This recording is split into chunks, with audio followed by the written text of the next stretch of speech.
Welcome to Leading by Example, Sparking Innovation Through Human-Centered Leadership, a think tank media podcast.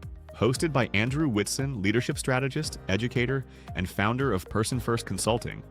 This show explores how trust, empathy, and inclusive leadership shape stronger teams, smarter innovation, and healthier workplace cultures.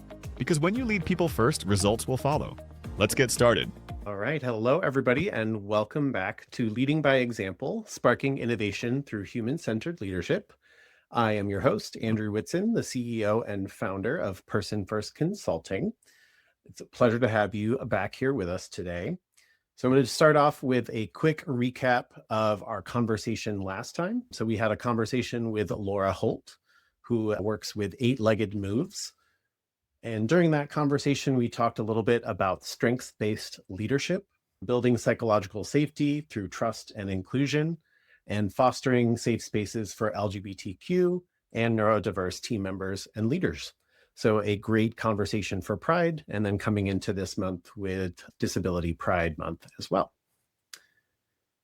And so then today, we are going to switch gears and talk with Sarah Cozewith, the Chief Partnerships Officer with DECA.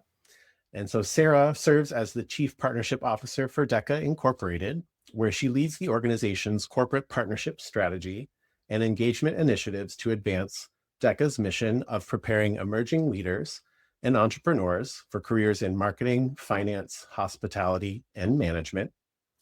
She oversees the development of strategic alliances that enhance member experiences, expand industry connections, and create meaningful opportunities for students, advisors, and partners. Working across the organization, Sarah helps drive innovative programming, thought leadership, and marketing strategies that strengthen DECA's impact and reach. With more than 2 decades of experience in workforce development, education, and industry engagement, Sarah has built successful programs and partnerships that connect talent pipelines with career opportunities. Prior to joining DECA, she led workforce initiatives across the hospitality, real estate, and retail sectors. I also have the pleasure of having worked for Sarah before with my work at AHLA Foundation. So it's a pleasure to have Sarah here with us today. Hello. Hi, Sarah. Welcome to Leading with Innovation. How's your day going? My day's going great. It's Friday, so what could be bad about that? Indeed. No better day to have a conversation about workforce development and building partnerships, right? Exactly. Perfect. So let's jump on in. So what does it look like to build a strategic partnership through a human-centered lens? And how do you measure the success of a relationship beyond just bottom line numbers? Yeah, that is a great question. I guess I'll start by saying that I'm relatively new to the specific partnership development role. It's always been a part of what I've done for the past, many, many years, but now it's my sole focus for the most part. And I'm still learning, and so I believe that I come at it with a human-centered approach, but I don't know everything. And so I'm just sort of in continuous improvement mode, but happy to share, sort of what's been working, where we're heading as an organization and where I'm heading as a leader. I guess I would start out by saying that I like to lead partnership development through curiosity. I think I've been in too many situations on the receiving end of partnership development where it's a hard sell, it feels like not authentic. And so my approach, and it works well for me, is to really be the person that is the builder of bridges between people, between organizations, trying to identify what that shared purpose is or the shared value is among, potential partners, and really use some very specific question and answer techniques to get to, sort of the beginning of a relationship. So instead of, jumping into here's what we can do for you and here are our programs, it's more about what are your strategic priorities? How can we help you? And what are your goals for the year? What can we build together? What problems are you trying to solve? Questions like that. And then, looking at what success might look like for that potential partner. So that way, when you get to looking at potential measurement opportunities, it's not just about revenue goals. I mean, obviously that's important, keeps me in my role, it keeps the lights on. But the more important things that I look at are, is the partnership growing year over year? Isn't not transactional, but an actual relationship that you're building? Have we moved from transactional, kinds of conversations to more strategic communications around building something, again, that is sustainable? And so at the end of it, I look to be able to build trust with my partners. That's sort of a cornerstone of how I like to begin that relationship. I'll know if that's happening when, again, you see the growth, you see the deepening of engagement, and maybe even if I'm lucky, they're introducing me to other prospective partners. Mm-hmm. A lot of great insight there. So I highlighted a couple of words that you shared. The first one was curiosity, and I really liked that one. And I think, in any relationship, whether it's a professional or personal relationship, I think that like curiosity is so important, right? Of just like building a connection and building a relationship. Yeah. And then I also shared out inauthentic, right? And I think when a lot of times in that business relationship, it can feel really forced or transactional. And what you were talking about with like building trust and that curious mind of just fostering a connection with another human, right? And then the numbers tend to fall, in line with that, as opposed to like so focused on the sale or, that hard sell, right? Of what can I do for you? What can we do for you? Which just doesn't feel great. Exactly. I think that my greatest success has been, at least at DECA, I had been a partner to my organization for 10 years before joining as a staff member. So I knew from the partner side sort of what it was all about.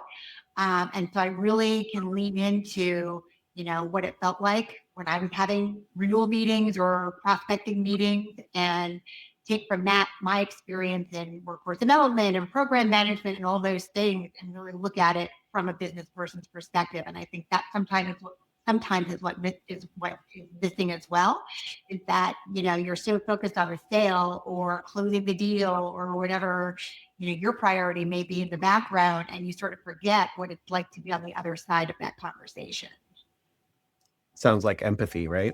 Yeah, for sure. Excellent. Well, I'm going to move on to our next question. So for leaders who need to drive initiatives across departments or external partners without having direct authority, what are some of the core competencies needed to influence people directly and get some buy-in? Yeah, I think like the main competency that I will point to, and it obviously, factors out into different areas, is communication skills. And so sort of along the lines of leading with curiosity, it's listening, because you're asking all these really important questions to start the conversation. And if you're not listening to the answers, you're sort of missing the point of that human-centered approach, right? And so, you have to, or at least I feel, it's important to not feel like you need to influence somebody or persuade them, but instead you need to show your level of understanding. And that comes from, really great listening skills. And so then, based on all the information you glean from all those questions and all that listening, you have to then translate everything you're hearing and then come to some kind of understanding about how to move forward. And not everyone is going to communicate or provide information in the same way or with the same priorities, right? So in my world, educators are very focused on student outcomes. Our corporate partners are very focused perhaps on workforce development.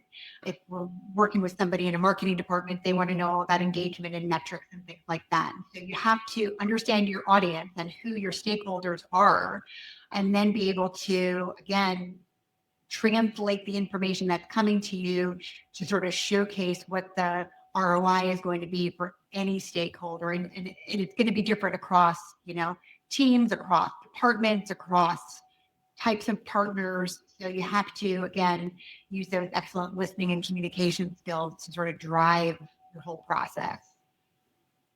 I really like that. And I think it connects really well to what you were talking about with curiosity and building that relationship, right? Okay, like you've started to foster this relationship, and then that active listening solidifies it, right? That I've heard what you've said, and I'm taking action upon what that is, and it aligns with, what I've already tried to build with our relationship. Am I Yeah. getting kind of where you were going with that too? Yeah, exactly. It's sort of like the continuum, right? Of sort of laying this foundation and then continuing it by being open to other people's ideas and their feedback and really absorbing it and not being too far ahead of yourself in a partnership kind of discussion where you're moving ahead at your pace when you're not really paying attention to your potential partner's pace.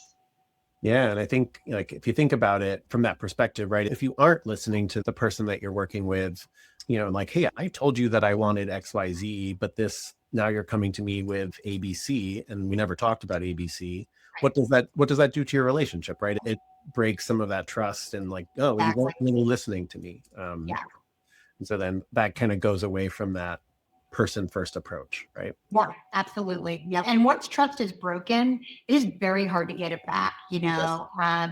because people just don't like to feel unheard or unseen. And when they do, they're going to move on and find a partner or a company or an organization that is going to be, more attuned to their needs. Exactly. Competition's too strong to This is true. jeopardize that, right? Yeah, for sure. Perfect. So how do you integrate inclusivity into the core structure of talent development so that underrepresented individuals aren't just brought into the organization, but are also supported to lead? Yeah, that's a great question. And again, something that I think I work on all the time and try to be aware of. And my personal feeling is that, inclusion doesn't start at the hiring. That's not when inclusion happens. It's when you provide access to opportunities, to contribution, to leadership, to all the things that can help a person grow in their career. But as a leader, you have to intentionally remove any barriers that may exist to everyone having that same access, whether it's to information, to mentorship within the organization, maybe exciting assignments or special projects that become available. And so, to me, it's not about helping someone fit into your organization and fit that culture, but more it's about creating a culture where everyone's ideas, their perspectives are really valued, and you actually see those ideas being included in decision-making processes. Yeah, I really like that. What you said about how I think so often companies think inclusion starts at the interview, right? But it starts like, with your company, right? Like when you're founding an organization, and, for someone that's already created an organization, like it can be difficult to reframe that, right? But that's where the conversation has to start. I would agree with you, right? That it's not just how can we make our hiring practices more inclusive, it's how do we make our organization more inclusive. Right. So great call out there. Yeah. And so then what are some strategies you recommend to build genuine trust? We talked about trust already, right? With team members as well as external partners. So we talked a little bit about external partners already, like maybe focus on more of the team aspect here. Yeah. And honestly, I would say it's the same strategies, right? I think for me as a manager and as a leader, I really try to be clear and say what I'm going to do, or talk about what's going to happen, or a procedure, a policy, a rule, an initiative, whatever that may be. Again, whether that's with my team or with an external partner. So, sort of setting the framework for how things are going to be. And then I think trust is built when you're consistent and you actually do what you're going to say, and that you communicate any changes and don't just sort of sweep things under the rug. So, we always are pivoting, right? Because things are always evolving and changing. And so sometimes you say what you're going to do and you think you're trying to do what you said, but it doesn't always work out. And so that's okay. But then you have to communicate the changes, the pivots, the reason why, if that's appropriate to share, why things are changing or they're not going to be the way that you initially said. And I think through that system of like transparency and communication and, just that consistency, that trust is naturally built. Again, whether that is your direct reports or whether those are colleagues or partners, I think that holds true for any particular stakeholder. Yeah, I fully agree. I think the process for building trust and building a relationship, it doesn't always have to be different for different, stakeholders that you're working with. Yeah. One thing that you mentioned there was kind of like when you've communicated and you've told your team what you're going to do and things change. I think modeling what is an appropriate response to change is a really important thing for leaders to do in that instance, and was kind of where you were going with some of that thought. So I think that just is a really great way to kind of drive home both leadership skills, but also what you expect from your team, right? In terms of communication and building trust. Yeah.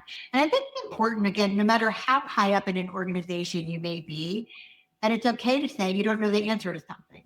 Mhm. And again, I think that helps to instill trust too, that you don't appear to be a know-it-all, because no one does know it all, right? And so I think it's okay to, again, whether it's a partner, a team member, your supervisor, to say, I don't know, but I'm going to find out, and you make sure that we're all on the same page. And I think part of all of this trust building and consistency and sort of quality and communication also has to do with like having difficult conversations. Mm. So I think it's hard to damage a relationship with a difficult conversation. Where the damage comes in is when you just avoid the conversations. And Yes. so again, I think that sort of leans into your overall leadership and management. But again, it's that human-centered approach to it, to sort of see things from the other person's perspective and say, I think we should know about this. I think we should be communicating these things. And I think it just makes everyone feel more comfortable. Yeah, I fully agree with you on that. So great call out. So if a leader wants to pivot their current strategy towards this approach, so we've talked about, a lot of things that maybe someone doesn't want to do, right? Maybe they're kind of stuck in the more like I'm the leader and I know everything approach, right? What advice would you give them for a practical shift that they can make in their next meeting or their next conversation that could maybe move the needle and put this into action?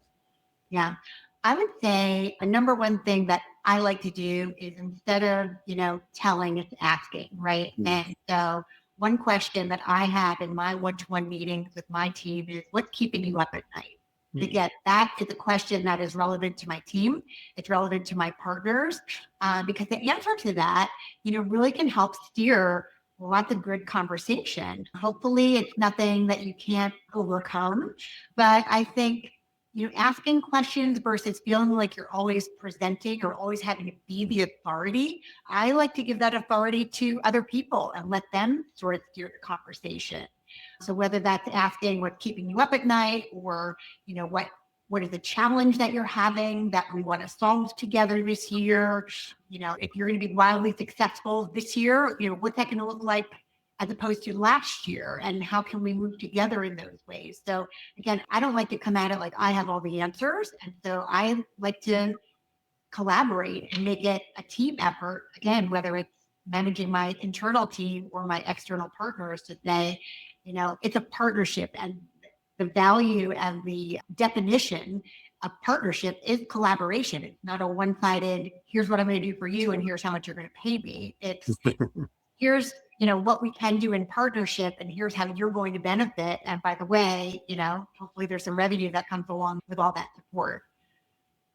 Yeah, that's great. Lots of valuable insight here. And so one thing that really resonates with some of the other things that we've talked about on the podcast is the idea of like sharing the leadership, or sharing in ideas.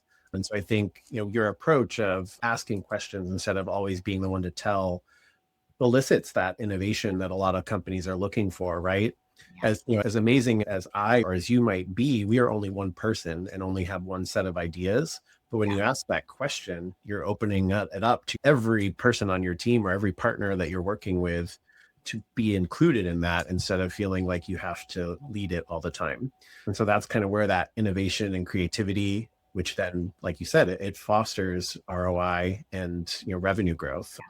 That's it ties in perfectly to what we've been talking about. Excellent. I've seen it play out so well, a lot of different instances.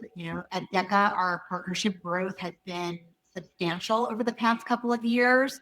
And I think this approach is a great reason for that success and growth. And so, again, it's a never ending sort of innovation to try to figure out new ways to engage, new opportunities to share, ways to collaborate and partner. But as long as you involve all parties, you really can't go wrong.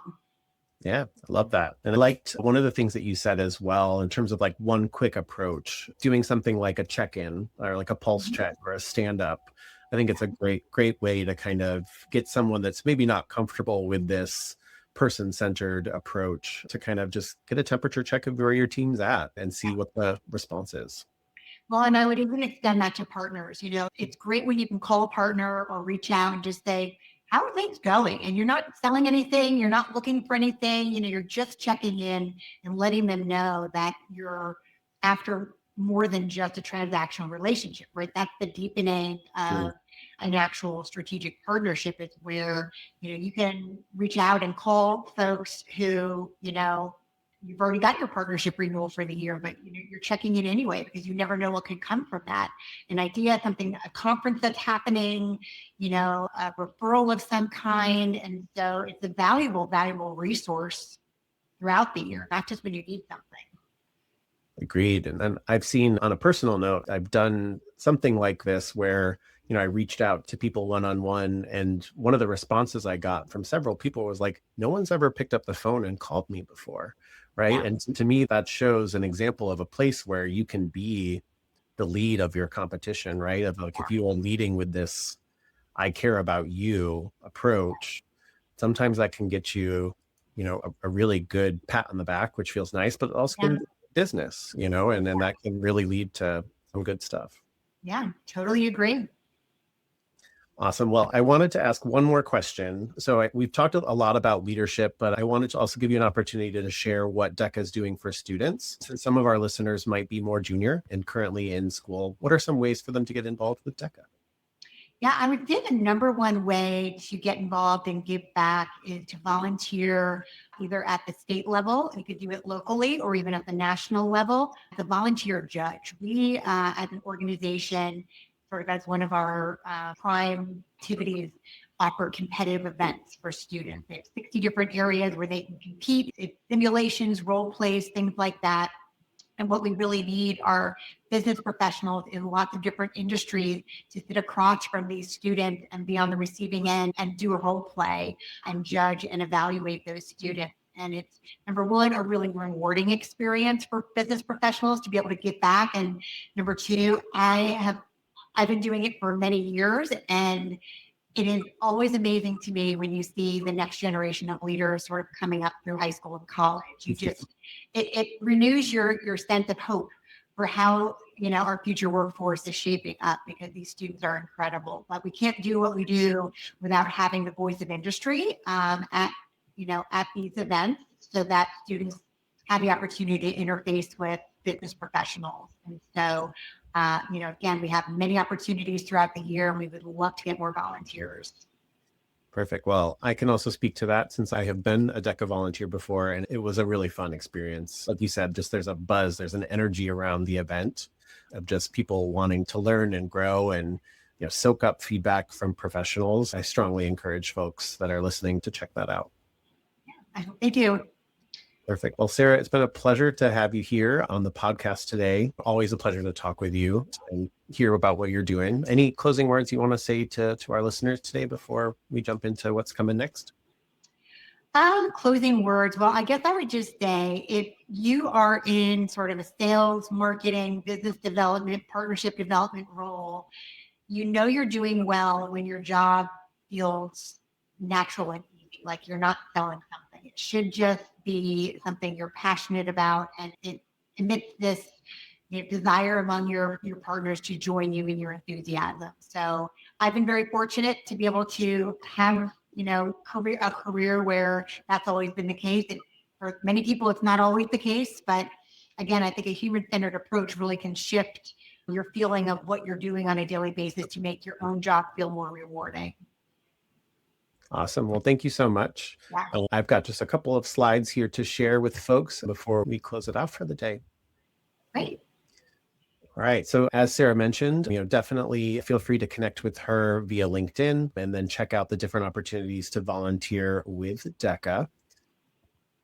And then, so last time I told you what was going to be next, and I lied because I hadn't confirmed with Sarah. So what's actually coming next this time is we're going to talk about some case studies about, so very similar to what our conversation was today. I feel like Sarah provided a really great specific case study of lots of different things that she has done.